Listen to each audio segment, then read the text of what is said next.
Okay. So, kamusta po mga ka-Streetwise? Ako po si Takeru Miyamoto at welcome po sa aking munting channel. So, mga kababayan, meron pong nilabas na video itong mga congressman po natin. At sila po, admitted po sila na itong video po na lumabas ngayon online ay galing po talaga sa House of Representatives. So, ibig sabihin nun, ano yan, 8 minutes video ata kung di ako nakakamali. Okay? So, ito po, ang video po na to ay tungkol para sa impeach Sara. Para ipa-impeach po si Sara Duterte. So, para makuha natin yung point mga kababayan, no? Ito, pakita ko sa inyo ha. So, ito po na from Politico. Diba? So, ano bang reason ng mga congressman kung bakit nila nilabas ito or gumawa nito? So, sabi dito, para madaling maintindihan, House released video explaining why Sara Duterte was impeached. Okay. So, basahin na natin ang sabi dito. The almost 9-minute video containing the grounds why Duterte was impeached, including her threat to President Ferdinand Marcos Jr. and the irregularities in the utilization of 612.5 million confidential fund, was posted on Facebook page of the House. So when asked for a reaction, ako Bicol Party List Representative Jill Bongalon. Oh, yung high blood palagi. Jill Bongalon, a member of the 11th man House Prosecution Panel, said, the Filipino people has the right to be informed of these impeachment proceedings at mas maganda na may translate ito doon sa mga lingwahe or dialekto na mas lalong maintindihan ng ating kababayan. Okay. Alam niyo mga kababayan, maganda po yung intention para sa akin. Okay po ito. No, yung video po lumabas. Pero hindi ko sinasabing mali di ba? Pero para sa akin tama ito. Tama ito. Pero ang point lang natin dito mga kababayan, may mga bobong DDS po mga streetwise, no? Kahit po nabigyan po natin ng isang magandang paliwanag, sa lingwahe po maintindihan po nila, hindi pa rin po nila iintindihin yan. Kahit po naiintindihan nila, hindi pa rin po nila iintindihin yan kasi nga po, mga bobong mga DDS po sila. Gusto nyo ba? So, ngayon actually hindi ko pa napapanood tong video po na to. So, gusto ko lang pong i-share tong video po na to ng House. So, mga 9 minutes video daw po ito, no? So, ito, play natin. Napanood yun na ba to? Ako hindi pa eh. Promise hindi pa. So, ngayon, tinignan ko kanina, yung Facebook page ng House. So, ito nga, nakapost na nga ito 7 hours ago. Diba? So, ito, panoorin natin to Okay. So, wait lang. Ito. Video file natin. Okay. Cut this word, Sir Takeru. So, ito, game. Sara Zimmerman Duterte, do solemnly swear that I will faithfully and conscientiously fulfill my duties as Vice President of the Philippines. She may not like my answer. She may not like how I answer. She may not like, no, sinama pa talaga ito, no? She may not.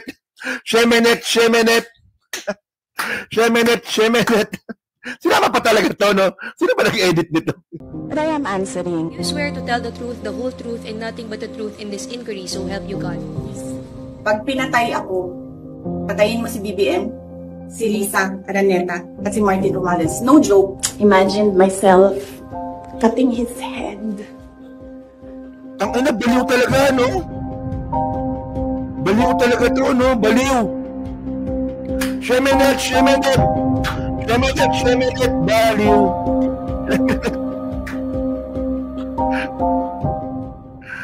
Noong 5 ng Pebrero 2025 ay inimpeach ng House of Representatives si Vice President Sara Duterte matapos beripikahin at pirmahan ng 215 House members ang Articles of Impeachment laban sa kanya.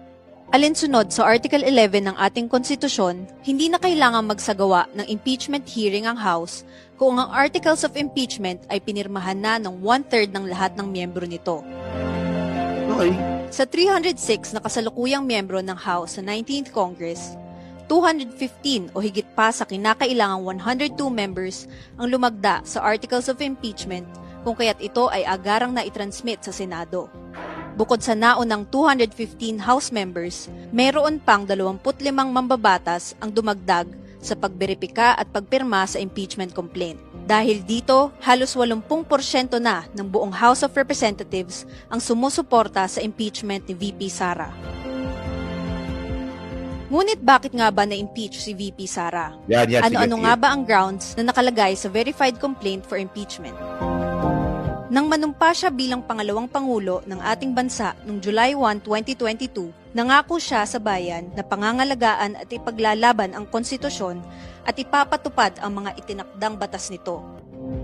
Ngunit sa loob ng 3 taon niyang panunungkulan, paulit-ulit na nilabag ni VP Sara ang kanyang sinumpaan, kung kaya't siya ay na-impeach sa ilalim ng mga sumusunod na batayan: culpable violation of the Constitution, betrayal of public trust, graft and corruption, other high crimes. Ang mga paglabag na ito ay patunay lamang na siya ay hindi angkop manungkulan sa gobyerno at nararapat na maalis sa pwesto sa pamamagitan ng impeachment. Actually, ito putulin ko lang. Actually, napaka-basic ng explanation eh. Di ba, napaka-basic ng explanation ng House dito, no? Para nga naman maintindihan ng mga kababayan po natin. Well, kapag mga DDS talaga makakapanood nito, hindi nila intindihin yan. Kahit ang linaw ng explanation. Pero at least, ang maganda dito, di ba, kung meron bang neutral at matinong Pilipino ang mga kapanood nito na medyo hindi aware po sa nangyayari, baka mayroong maliwanagan. Di ba? So, medyo maganda yung presentation, no? Yeah, continue natin. No, actually, ngayon ko lang po siya napanood, sa totoo lang, promise. Ngayon lang talaga. Narito ang 7 grounds for impeachment na nakapaloob sa articles ng verified impeachment complaint laban sa pangalawang pangulo. Nakasaad sa Article 1 na si VP Sara ay nagkasala ng betrayal of public trust, nakagawa ng paglabag sa konstitusyon at high crime sa kanyang live press con noong November 23, 2024. Huwag kang mag-alala, ma'am, sa security ko. Kasi may kinausap na ako na tao. Sinabi ko sa kanya, kapag pinatay ako, patayin mo si BBM, si Lisa Araneta. Parang parang ito yung example Yung sinasabi ko, kapag DDS po yung nanood nito, sarado po isip ng mga yun. Parang ito, di ba? Puro haka-haka lang yung binabato kay BP. Sara, Marites lang. Di ba, bobo ka ba? May video pinapakita na na pinagbantaan niya yung presidente. Sabi ko sa inyo mga kababayan, di ba, tama ako, di ba? Yan ang sabi ko kanina. Kung mga bobong mga DDS po ang makakapanood nito, hindi po nila intindihin yan. Kahit malinaw po yung paliwanag. Diba? At least, kaya dyan sa mga DDS, huwag nyo na panoorin to kasi hindi naman kayo makikinig. So, ang pinaka-target po talaga ng audience po ng video po na to, na ginawa po ng House, dun po sa mga uninformed. Dun po sa mga taong hindi pa alam kung bakit nangyayari yun. Isipin nyo, di ba? Sabi ng mga DDS, hindi, Martes lang yan. Putang ina ka pala, may video dito eh. May video dito, sinabi ni Sara, papatayin ko yung presidente. Martes ba yun? Yan ang sinasabi ko sa inyo eh. Tanga-tanga eh. Di ba? Kasasabi ko lang kanina. Kita nyo, may ebidensya kaagad tayo. Maganda itong ginawa ng House. Tandaan nyo, ang target nito, hindi po mga DDS. Ang target po ng video po na to, doon pa sa mga taong uninformed. Ayun po pinaka-target dyan. Talino nyo talaga, mga DDS kayo, mga buwakan ng ina kayo. At si Martin Romales, no joke. No joke. Nagdilin na ako, ma'am. Pag namatay ako, sabi ko, huwag ka tumigil hanggang hindi mo mapatay sila. And then he said yes. May naunang pahayag din si VP Sara na nagsasabing nais niyang putulin ang ulo ni Pangulong Bongbong Marcos. Sinama pa to? Gusto ko tanggalin yung ulo niya ba? Imagine myself cutting his head.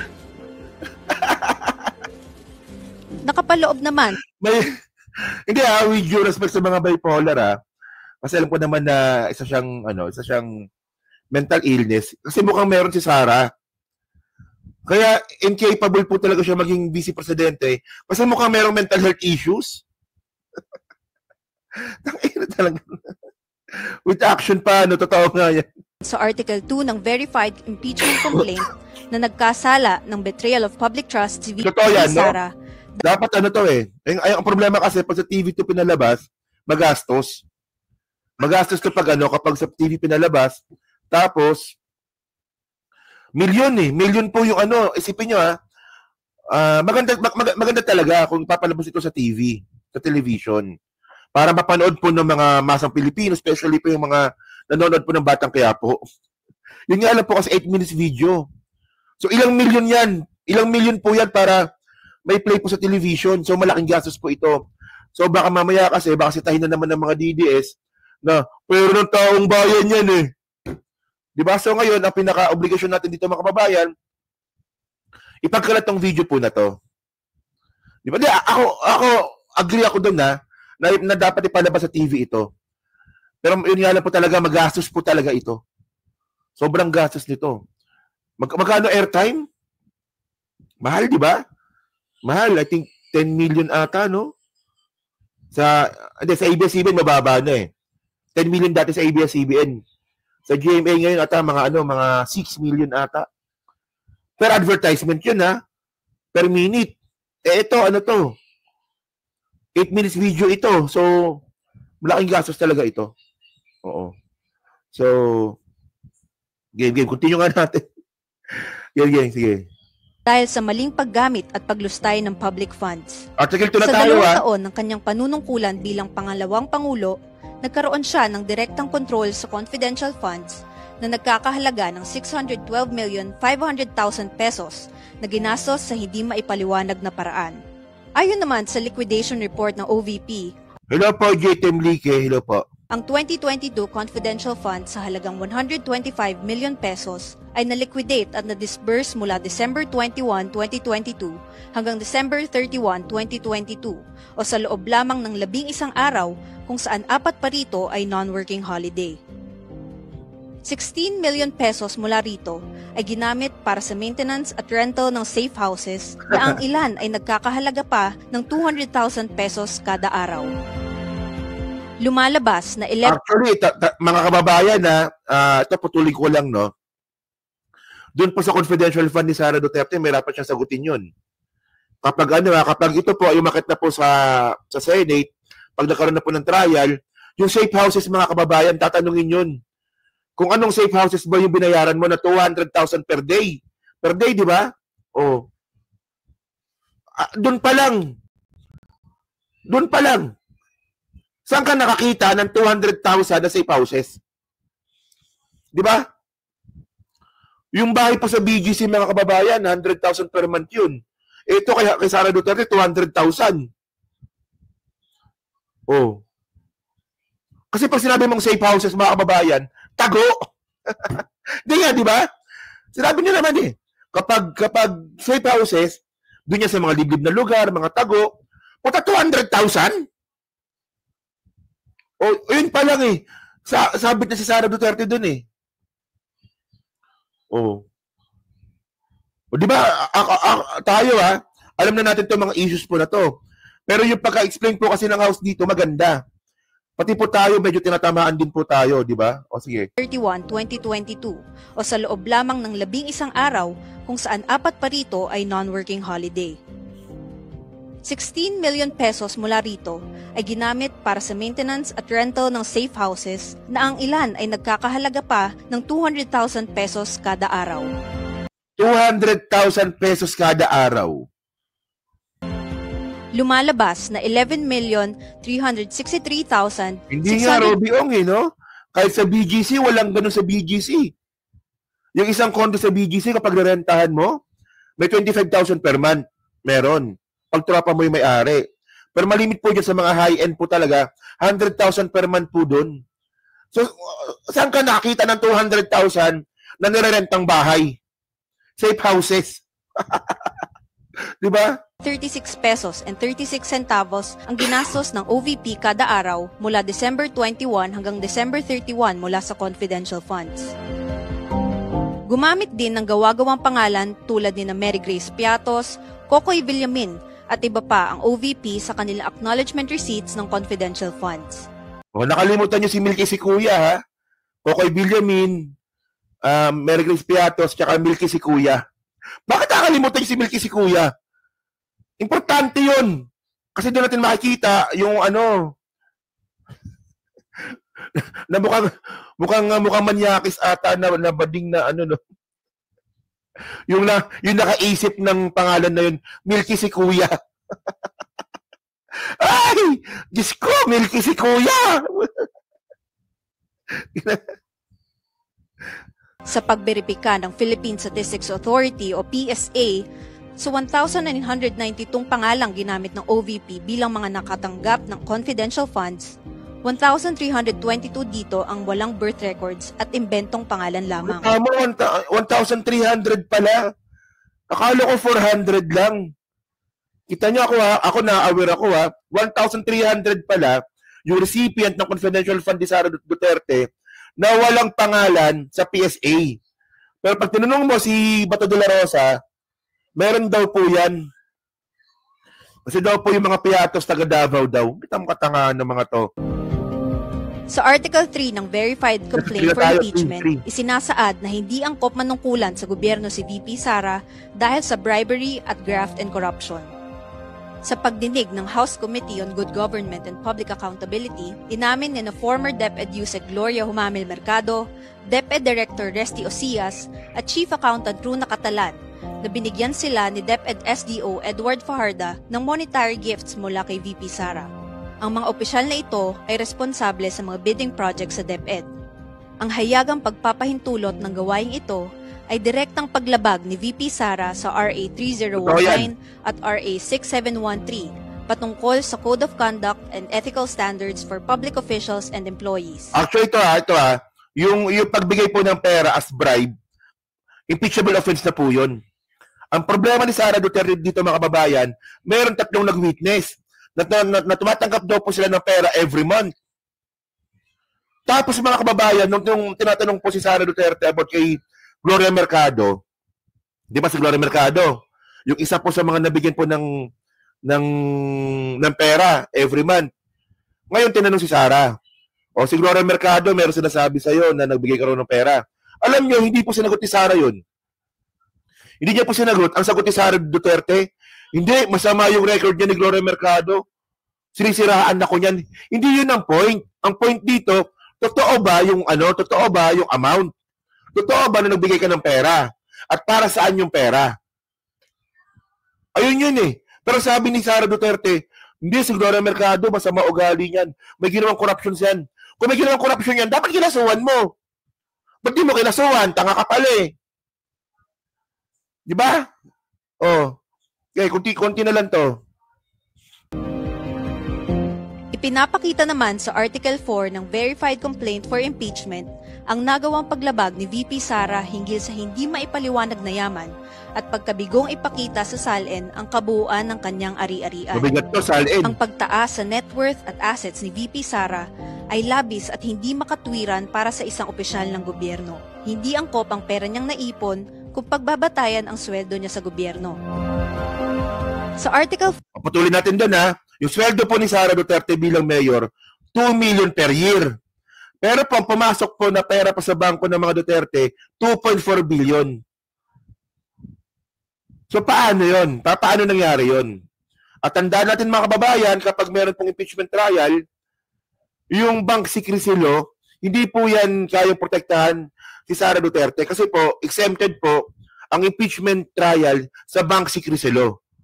So kaya nga pinipigilan ni Sara itong impeachment kasi sasabi talaga siya dito eh. 5 ng Verified Complaint for Impeachment bukod sa pagbigay ng death threats kay Pangulong Bongbong Marcos, First Lady Liza Araneta Marcos at Speaker Ferdinand Martin Romualdez, nakagawa ng high crime si VP Sara dahil sa kanyang pag-utos na ipagpatuloy ang extrajudicial killings sa ilalim ng Oplan Tokhang sa Davao City nung panahong siya ang mayor nito. When I started the Operation Tokhang, I was called by him about Tokhang, and it was approved. Sabi ni Carmelita, ka-high blood ba si Pusit? Grabing anomalya, no? Puta, kapal ng mukha talaga, no? By Sara Duterte. By Sara? By Sara Duterte. Because at that time she was the mayor. She was the mayor at the time. nakapaloob naman sa Article 6 ng Verified Complaint for Impeachment na nagkasala ng betrayal of public trust si VP Sara dahil sa kanyang mga gawain at negatibong pahayag na nag-uudyok ng sedisyon at rebelyon laban kay Pangulong Bongbong Marcos at sa kanyang administrasyon. At panghuli, sa Article 7 ng Verified 7 nga pala, tama yung 7 nga pala, no? Complaint for Impeachment, inihayag ang sukdulang pag-abuso sa kapangyarihan at pagtataksil sa tiwala ng taong bayan ni VP Sara sa kanyang buong panunungkulan bilang lingkod bayan. Ang lahat ng mga paglabag na nabanggit sa 7 Articles of Impeachment ay malinaw na patunay ng betrayal of public trust, culpable violation of the Constitution, at graft and corruption ni VP Sara. Pinagtitibay nito na hindi siya naaangkop manungkulan sa gobyerno at nararapat lamang alisin sa pamamagitan ng impeachment. Kung mahahatulang guilty ng Senado bilang impeachment court, hindi na rin maaaring humawak ng anumang pwesto sa gobyerno si Vice President Sara Duterte. Yon, di ba? So, mga kababayan kasi ito. So, dyan po natapos yung video. So, kita nyo, di ba? Itong mga issue po na to, mga kababayan, alam na po natin to. Pero yung pagpaliwanag po ng House dito, napakaganda. So, kaya tulad nga na sinabi ko nga kanina, kung DDS po kayo, hindi nyo maintindihan to. Kasi sobrang linaw na po na paliwanag, hindi nyo pa rin iintindihin yan. Yan tanong, kaya nyo bang i-debunk? Madi-debunk nyo ba yung sinasabi ng House? Hindi ko na po talaga alam kung saan kayo kumukuha ng katangahan. Sa totoo lang, kayong mga bobong mga DDS, sukdulang kabobohan, sukdulang katangahan na po yung ginagawa ninyo. Hindi ko na po talaga alam kung saan kayo humuhugot. Obvious na po talaga yung ginawa ni Sara Duterte para sa inyo, ay wala, politika lang yan. Sinisiraan lang nila si Sara Duterte. Ang point dito, may ginawa bang mali si Sara Duterte? Kaya nyo bang sagutin? Hindi. Sasabihin nyo lang dito, wala, marites lang yan. Para namang, bobo-bobo nyo naman. So yun mga kababayan, nasa dyan po sa Team Replay, no? Ano masabi nyo nga po dito, sa nilabas po na video ng House, kayo ba, agree ba kayo dito na naglabas sila ng video? So, okay ba sa inyo yung presentation? Di ba? Sa tingin nyo ba, ito ba ay nakatulong? Di ba? Para din po sa mga tao na medyo hindi pa po naliliwanagan sa issue po na to. Kasi marami pa pong undecided eh. Di ba? So yun no. At malay nyo, baka rin makatulong, di ba? Baka meron ding DDS na naliwanagan. O nga, no? Ang tanga-tanga ko pala. So yun no. So thank you mga kababayan, no? So dyan po sa Team Replay, syempre, pa-like, pa-subscribe, at kung di naman kalabisan, pa-share na rin po ng video pa na to. At pa-comment na rin sa baba, no? So thank you mga kababayan. Then next topic po tayo, no?